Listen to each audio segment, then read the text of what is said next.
Good afternoon. It is wonderful to see so many people here today. I thank you all for being here. Before we get started, I just wanted to make an announcement, and that is to please silence any cell phones or any other noisemaker type electronic devices that you might have. You don't have to turn them off as long as they're in the silent position. Off is better. But now is the time to hear all those lovely chime tones of people turning off their cell phones. Those are the chime tones I'm talking about.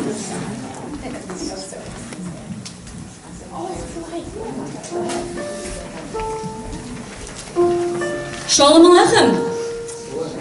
Thank you. Some people know how to answer that. Literally, the term means peace be unto you, and it is a traditional greeting. When two Jews meet, one will say Sholem Aleichem, and the second will say Aleichem Sholem. So let's try that again as a group. Sholem Aleichem. Very good. Sholem Aleichem is also the pen name of one of the most beloved of Yiddish writers. I'm Schneider, and I have put together this program to honor the 100th Yahrzeit of Sholem Aleichem, the 100th anniversary of his death. And in reading over many, many stories, I found, and I hope that you will agree, that they're as fresh, vibrant, and funny as when they were first written. The stories transcend time and culture. Solomon Rabinovich was born in 1859 in Pereyaslav in the Russian Empire, which is now Ukraine. At the age of 15, inspired by Robinson Crusoe, he composed a Jewish version of the novel. Like his contemporaries, Sholem Rabinovich started writing in Hebrew and in Russian. And when he was 24 years old in 1883, he published his first Yiddish story, Zwei Steiner, or Two Stones. And he used for the first time in that publication the pen name Sholem Aleichem. By 1890, he was a central figure in Yiddish literature, and Yiddish, of course, was the vernacular language of nearly all literate Eastern European Jews at the time. He produced over 40 volumes in Yiddish. Tevye the Dairyman was first published in 1894, and it was the Tevye stories that formed the basis for the beloved Broadway musical Fiddler on the Roof. Sholem Aleichem's narratives were noted for the naturalness of the character's speech and for the accuracies of the descriptions of shtetl life. And the shtetl, of course, was the Eastern European small village. Early critics focused on the cheerfulness of his characters, and later on they saw a little bit of a tragic side in his writing. He was often referred to as the Jewish Mark Twain, because both of the authors had a similar style. They both used pen names. They both wrote for children and adults. And they both lectured extensively in Europe and in the United States. When Twain heard that there was a writer called the Jewish Mark Twain, he replied, "Please tell Sholem Aleichem that I am the American Sholem Aleichem." Over the course of his lifetime, Sholem Aleichem witnessed the pogroms that swept through southern Russia in 1905 and spent years living as a semi-invalid plagued with tuberculosis. He died at the age of 57 in New York City from tuberculosis and diabetes. And in his will, he detailed instructions to his family and his friends with regard to his burial arrangements and also to the marking of his Yahrzeit, the anniversary of his death.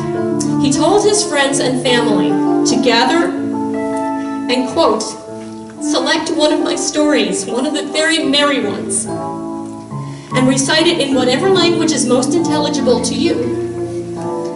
Let my name be recalled with laughter, he added, or not at all. And the celebrations continue to this day. We are just a smidge past his 100th Yahrzeit. This passed in May. It was in the middle of the week. We couldn't do something, but I figured nobody would mind very much if we celebrated it a little bit late. So I gathered together some of my friends who have a flair for storytelling and for singing and music, and we would like to share with you all this afternoon Sholem Aleichem. I would like to introduce Leora Cassells, Richie Chiger, Constance Slater, Hilfstein, and Ravdin. We are going to read a few of the Sholem Aleichem stories, some of the merry ones. And we are going to be reading, including one of the Tevye stories. And then Richie and I, along with musical accompaniment from Leon and Larry, will be singing just a few numbers from Fiddler. And then we're going to ask you to sing along. So I hope everyone is in good voice this afternoon. In addition to the many, many novels and short stories that he penned, Sholem Aleichem is noted for some wonderful quotes. And we would like to share some of those with you right now. Could you guys just stand up for a second? Come over here with me. Life is a dream for the wise, a game for the fool, a comedy for the rich, a tragedy for the poor. Gossip is nature's telephone. A wise word is not a substitute for a piece of herring. You can take a Jew out of a shtetl, but you cannot take a shtetl out of a Jew. No matter how bad things get, you got to go on living, even if it kills you. A bachelor is a man who comes to work each morning from a different direction. Without love, our life is a ship without a rudder, like a body without a soul. I will never permit myself to give in to American taste and lower the standards of art. The rich swell up with pride, the poor from hunger. If somebody tells you you have ears like a donkey, pay no attention. But if two people tell you, buy yourself a saddle.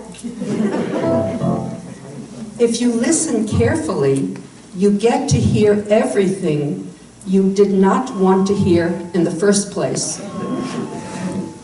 This is an ugly and mean world, and only to spite it, we mustn't weep. If you want to know, this is the constant source of my good humor, my spirit. Not to cry out of spite, only to laugh out of spite. Only to laugh. Here lies a plain and simple Jew who wrote in plain and simple prose. No one knows whom the shoe pinches. No one. Love is a taste of paradise. I would like to call up to the lectern Leora Cassells, who is going to share with you the first of our stories, On Account of a Hat. And what I'd like to do is to ask Richie, he is going to begin as if we were telling this in Yiddish. Don't worry, it's all in English.